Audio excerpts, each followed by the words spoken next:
Noiz ezatu zenuen, Jose Ramon? Paduran, ona bizitera etorri nintzenean. Saharatik etorri ginen, 6 urte edo nitunean. Zuek ardiazu. Te lo daré por la noche.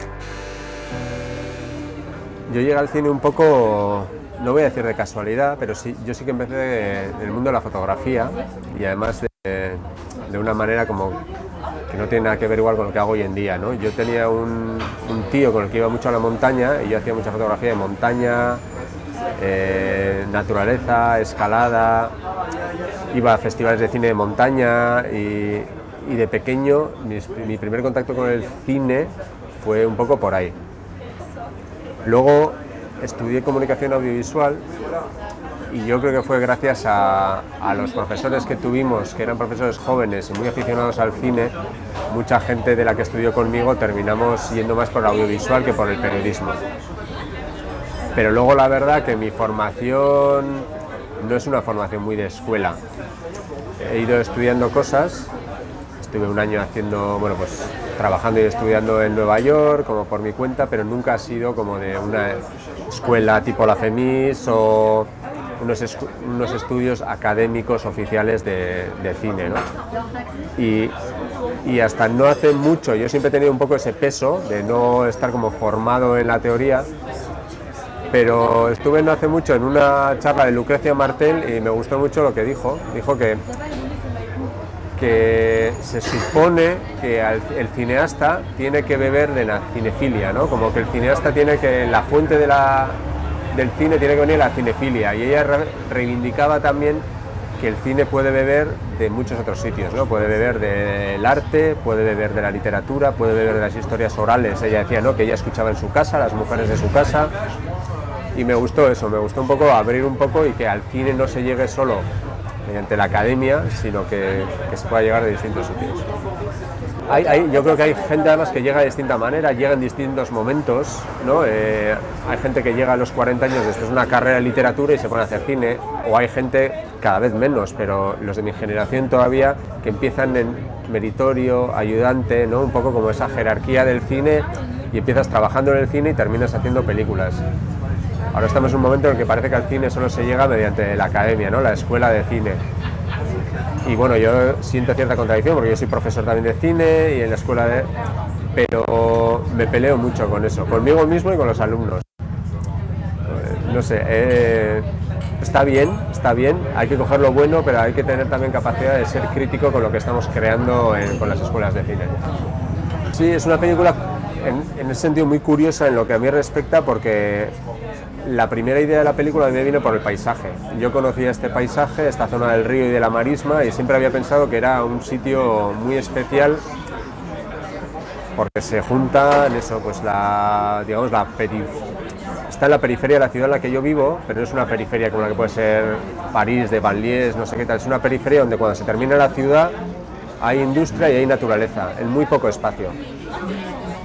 Y me pareció un sitio interesante, ¿no? Un poco que no se había tratado mucho en el cine, al menos en el cine vasco, en el cine español. Pero bueno, con eso solo no tenía una peli. Hasta que un día observé que había gente haciendo autostop en la estación de autobús, y eran todos emigrantes. Y preguntando, me comentaron que esa gente iba todos los días a trabajar en los campos que hay allí o en viveros. Y claro, investigando un poco me di cuenta que un barrio de toda esta zona donde vivo yo, pues ha acogido los últimos años con mucha emigración, ya de segunda generación ya van a los colegios, hay gente de la edad del protagonista de esta peli que ya ha nacido allí o se ha criado allí, y entonces ya ahí me animé a hacer una historia, eso, ¿no?, en un lugar como tan tradicional, tan arraigado de lo vasco, por decirlo de alguna manera, de repente cómo pues llega gente de otro lugar y cómo se adecúa, ¿no? Y bueno, ahí es donde empecé un poco con la historia. Eso yo creo que viene sobre todo dado a que tomé la opción de que no se cruzasen mucho. Quiero decir que nosotros vamos siguiendo a los personajes, cada uno con sus circunstancias y su relación con respecto a los demás, pero no les vemos interactuar demasiado, ¿no?, que es generalmente lo que el cine pide, ¿no?, esa interacción o el momento que surge el conflicto. Y nosotros estamos constantemente viendo a personajes cuando el conflicto ya ha sucedido, el conflicto va a suceder, pero pocas veces hay como un conflicto entre ellos. Y sí, bueno, no sé, yo no he llegado a hacer una reflexión tanto como si son personajes, ¿no?, como fantasmas como que están en vida, ¿no? Pero sí que es verdad que hay una especie de reflejo de la situación actual en la zona en la que vivo, que es un poco como la desaparición de una generación, ¿no?, que ha vivido cierto tipo de situación sociopolítica y cierto tipo de cultura social, ¿no?, con respecto a todos los temas que pasan, de lo político, lo sexual, las relaciones intrafamiliares, y luego una nueva generación que es el hoy en día y el futuro, que va a afrontar eso de otras maneras. Es curioso porque, claro, esto, por ejemplo, en la zona donde yo vivo se entiende de cierta manera, pero cuando he hecho la presentación de las películas en el sur de Francia, en el País Vasco francés, por ejemplo, claro, ellos ese proceso lo han vivido mucho antes, entonces esa realidad les es distinta, ¿no? Es como, a ellos les extrañaba mucho, por ejemplo, que una persona emigrante sepa euskera. Cuando, por ejemplo, donde nosotros vivimos, todos los emigrantes de esa edad o los hijos de emigrantes saben euskera, porque se educan en euskera y en castellano, ¿no?, en español, en los dos idiomas. Sí, además están inmóviles en lo físico y hasta en lo psicológico, ¿no? Tanto los dos hermanos, aunque uno haya estado allí toda la vida y otro venga de fuera, están como bloqueados. Sí que es verdad, y luego es curioso porque es una película que cuando yo la escribí, las primeras versiones del guión, era una historia sobre dos hermanos que vivían al lado del río y no se hablaban. Y Jalil era un personaje secundario, de cierta manera, ¿no? Como hacía de puente entre los dos, pero no tenía tanta importancia. Pero a medida que yo iba avanzando en la historia y en reescribir y luego en filmar, me di cuenta que cada vez me interesaba más la figura de Jalil. Entonces, por eso luego, tanto en el rodaje como en el montaje, ha terminado siendo un poco, ¿no?, como el hilo conductor de la historia. Y bueno, y eso ha hecho también que la historia, en cuanto a guión, no sea como tan, no sé si decirlo, tan cerrada, si eso es como tan un engranaje tan perfecto, ¿no? La historia queda en cierta manera como con imperfecciones. A mí no me molesta personalmente, sé que hay gente que pide, ¿no?, que los guiones estén cerrados y sean guiones de hierro, pero bueno, para mí es la manera de disfrutar haciendo una película, ¿no?, que bueno, siempre se dice, y lo que enseñan las escuelas es que tú escribes la película dos veces, ¿no?, en el guión y en el montaje. Y yo creo y reivindico siempre que en rodaje también se reescribe la película. El momento del rodaje tiene que aportar algo a la película, si no, no sé, no haríamos cómics, ¿no? Y bueno, y este es un poco el final de ese proceso. Y ahí Jalil ha cobrado importancia y su papel ha tenido eso. Ha sido un poco más que el nexo de unión, es un poco como el que, no sé, ¿no?, con el que el resto de personajes se muestran como son, en cierta manera.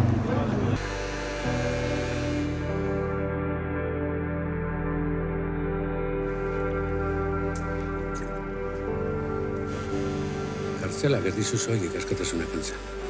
Orduan zer. Eso en cierta manera es una de las cosas del guión, que es una película muy masculina en ese sentido, ¿no? Y es una película con personajes como muy masculinos y las mujeres, aunque tienen importancia, digamos que en este triángulo, bueno, pues lo principal es este triángulo y los otros personajes son los personajes secundarios. Y ahí sí que es verdad que ellas, aunque sean personajes que no salen tanto, digamos, en minutos en la película, sí que tienen importancia, ¿no? Al final, una de las motivaciones por la que Jalil hace lo que hace es pues por esta relación que tiene con la chica de la gasolinera, ¿no?, que tiene o que no puedo tener, o que en el caso de la madre de Jalil también, al final, ¿no?, cuando José Ramón está en el hospital, de repente es ella, ¿no?, la que está allí casi con un desconocido. Bueno, de una cosa que es una realidad, que siempre que hablamos de emigración parece que siempre hay posturas que se contraponen, ¿no?, como gente que viene de fuera a oponerse a lo que hay aquí. Yo me di cuenta al rodar esta película que el personaje que hace Jalil, o sea, la persona que hace de Jalil, Laulad, que él es de Tinduf, de los campamentos del Sáhara, cuando hablaba con la gente del pueblo, tenía muchas más cosas en común que las que podía tener yo.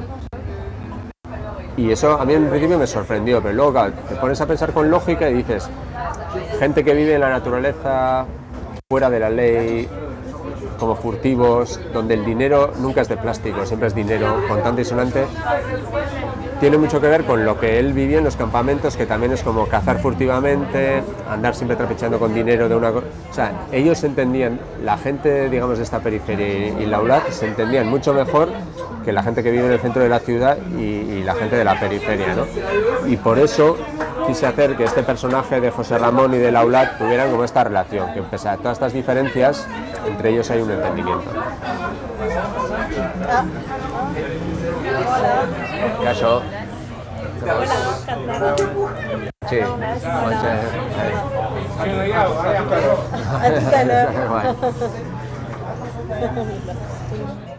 No había pan nuen. Nik alde egin behar zuela esan zioten. Ez dirudi anaiak zaretenik. Bueno, pues es curioso porque en el caso de Patxi Disquet yo sabía que estaba escribiendo, que quería que fuera él, pero no sabía si seguía trabajando o no, porque es una persona que ha tenido una vida muy barogiana. Y bueno, le tratamos de localizar y después de haber estado en Argentina, en las Islas Canarias, en Galicia, pues está viviendo en un pueblo de Navarra y sí quería hacer la película. Y con Ramón yo ya había trabajado con él antes en otros cortos. Y yo lo que quería más que nada era trabajar con actores profesionales y con gente que no lo fuera, ¿no? En el caso de Laulad o otros secundarios. Y bueno, para mí fue un desafío, en el sentido de que yo no... Bueno, en cortometraje siempre trabajas, pero no tengo una gran experiencia en trabajo con actores. Y luego no soy, para ellos o para algunos de ellos, no soy un buen director de actores. No soy nada pesado con los actores, o sea, yo les pido que se lean el guión y les pido que me hablen mucho del personaje, pero no soy un director metódico que les está pidiendo exactamente lo que yo quiero. Yo realmente creo que un actor tiene que hacer su trabajo y no es el de hacer un robot de lo que el director está, sino que tiene que proponer. Luego hay una toma de decisiones y en esa toma de decisiones consensúa a veces y otras veces al final tomas tú la decisión. Pero yo sí que creo que un actor tiene que hacer su trabajo, se lo tiene que currar, tiene que leer el guión, tiene que proponer cosas, tiene que... Y ese es el trabajo que a mí me gusta, ¿no? Hay algunos que entran muy bien a ese juego, otros están constantemente pidiéndote cómo se tienen que mover, y es como, bueno, yo... No es una cuestión de vagancia ni holgazanería, pero yo quiero que el actor me aporte cosas. Así como el director de fotografía te ofrece opciones y hablas con él de qué es lo que quieres, y con el de sonido también, pues con los actores yo creo que también tiene que ser una cosa así. Es más difícil cuando son actores naturales o bueno, no actores, ¿no? Ahí sí que tienes que marcarles más cosas técnicas sencillas como la proyección de voz o el movimiento del cuerpo o miradas. Pero bueno, yo tenía miedo y creo que ha quedado bastante bien. En ese sentido, yo por ejemplo, cuando me planteé esta película, que es una película dentro de un circuito más comercial, industrial, para mí es la película más convencional que he hecho, aunque muchos opinen que no lo es, pero bueno, para mí es como lo más convencional que he hecho. Claro, yo vengo de una experiencia muy de un cine más experimental, más alternativo, más de búsqueda de laboratorio, y realmente me apetecía romper también un poco con eso. Yo había caído ya en confort y mi zona de confort era el hacer cine experimental, ¿no? Por decirlo de alguna manera. O cine ensayo, llámalo como quieras. Entonces sí que quería probarme que podía hacer una ficción con actores, sentía la necesidad de hacer un trabajo así, ¿no? Como en los cánones más clásicos. Y por otro lado, el tema de la imagen, sí que es verdad que el cine en cuanto a lenguaje, ¿no? Pues es un lenguaje que ofrece muchas posibilidades, que siempre estamos explorándolas y tal.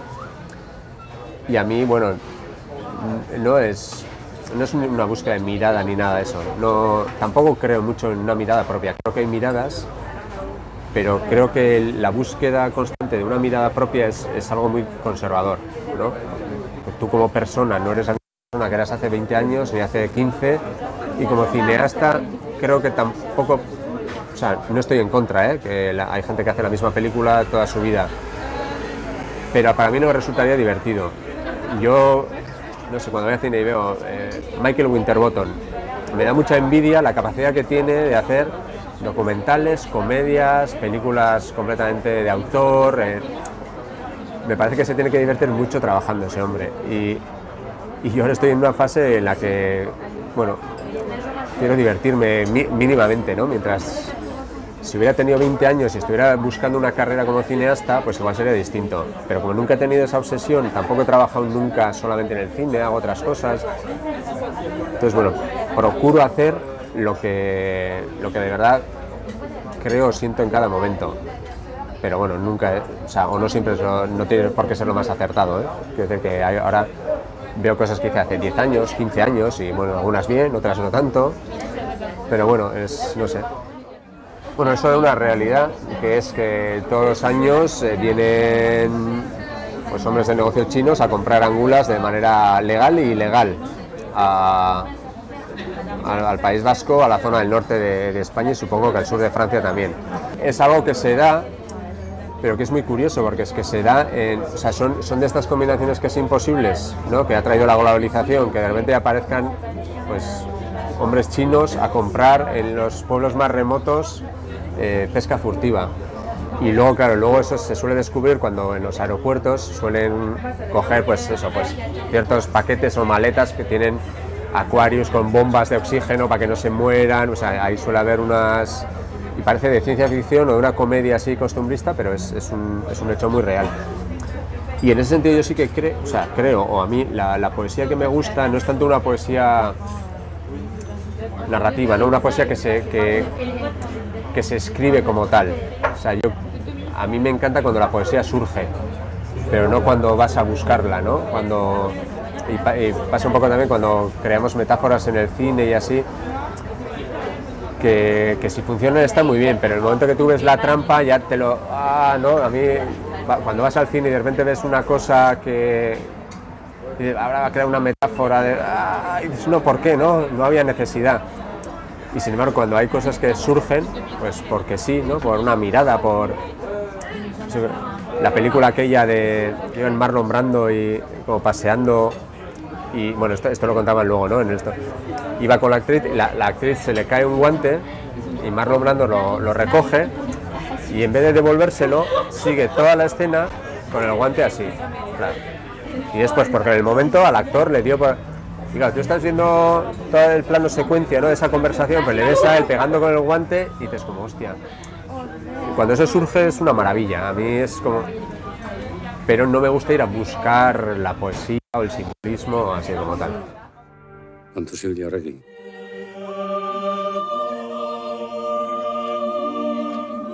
Salaketa bat jaso dugu. Gazte bat ikusi omen du inguruan arrantzan. Ezin da, existitzen ez den arrabatu. Pero yo por lo menos lo que he intentado es no hacer una película oficial de cine social.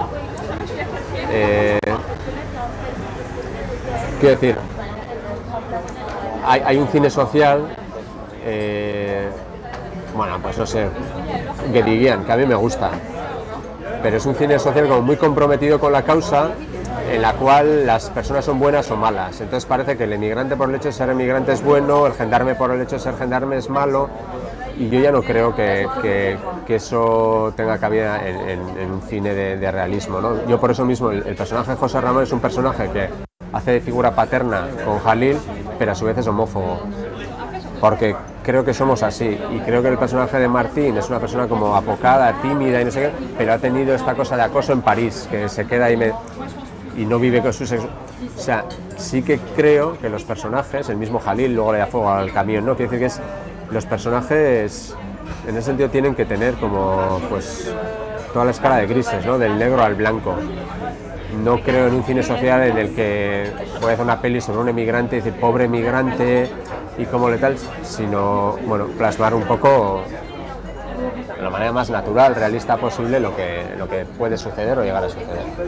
He citado a Guédiguian, que ha hecho películas maravillosas, pero me acuerdo a La Place de Quer, ¿no? Era como, había un gendarme muy malo, y había un chico inmigrante joven que era como muy bueno, y está bien, pero igual es una película que responde a una época, ¿no? Pero yo creo que en el 2019 pues a mí el personaje de José Ramón me gusta mucho en el sentido de que es una figura paterna para él, pero a su vez es homófobo. Y dices, un hombre del País Vasco de 65 años hoy en día, más o menos latente, pero no es una persona abierta, ¿no?, a ese tipo de temas. Y entonces, pues hay que reflejarlo también, ¿no? Yo creo que eso completa el personaje. Somos los autónomos, los que tenemos que hacer un montón de cosas para...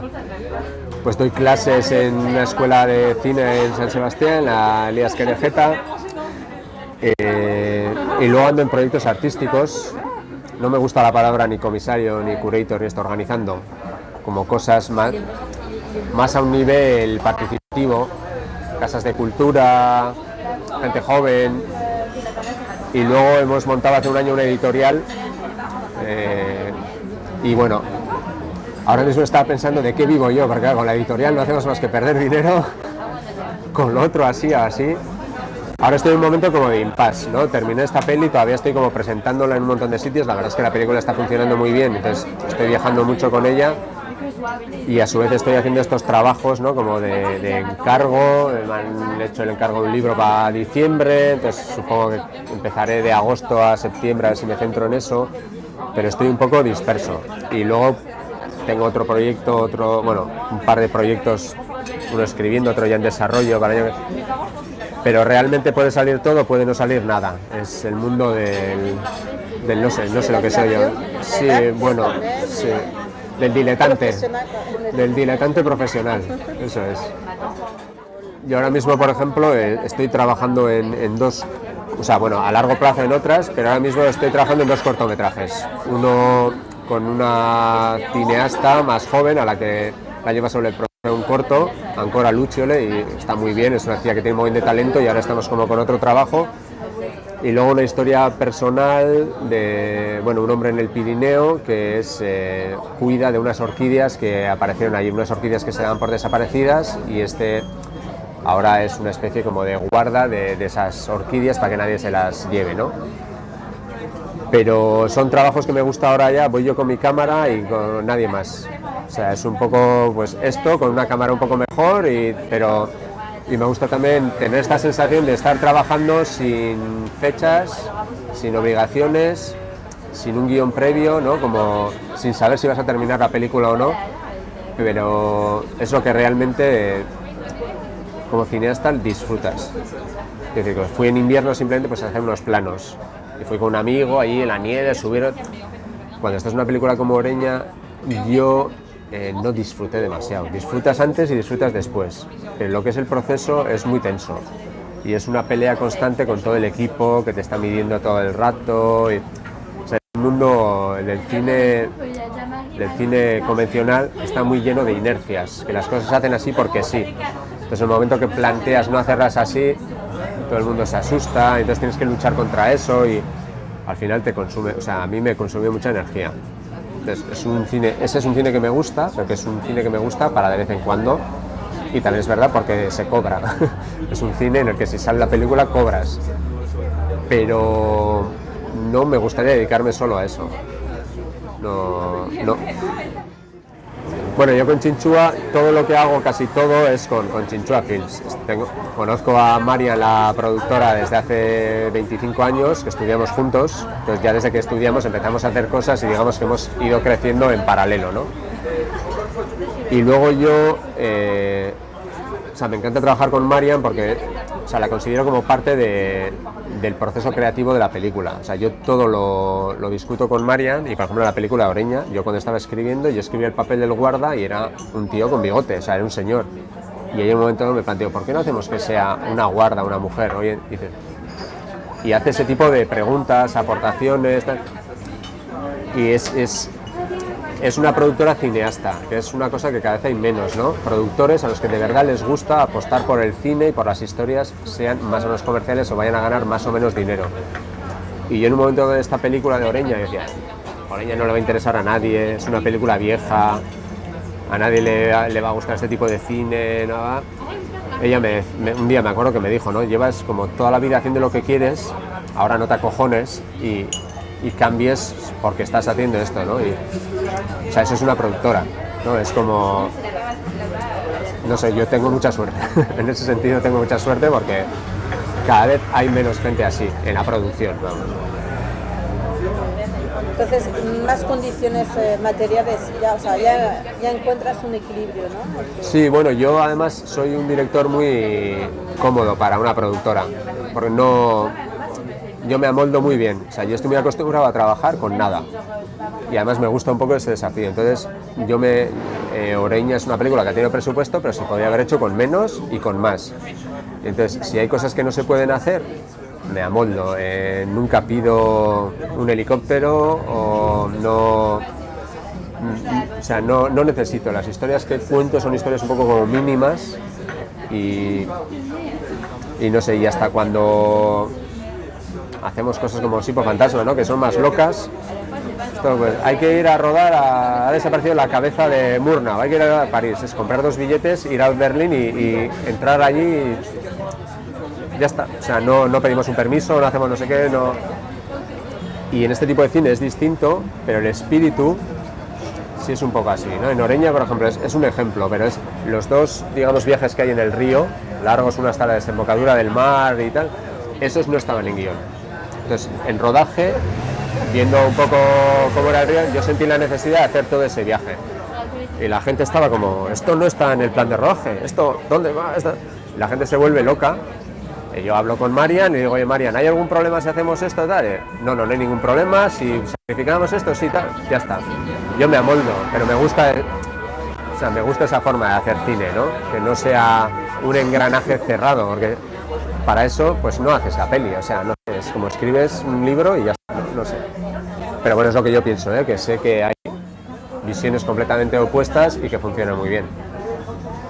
Muchísimas gracias. A vosotros. Salaketa baja zure. Gazte bat ikusi omen du inguruan arrantzan. Ezin da existitzen ez dena erramatu. Oye, esto no es una biblioteca, ¿eh? Si quieres leer, ya sabes. ¡Quítate, Marco!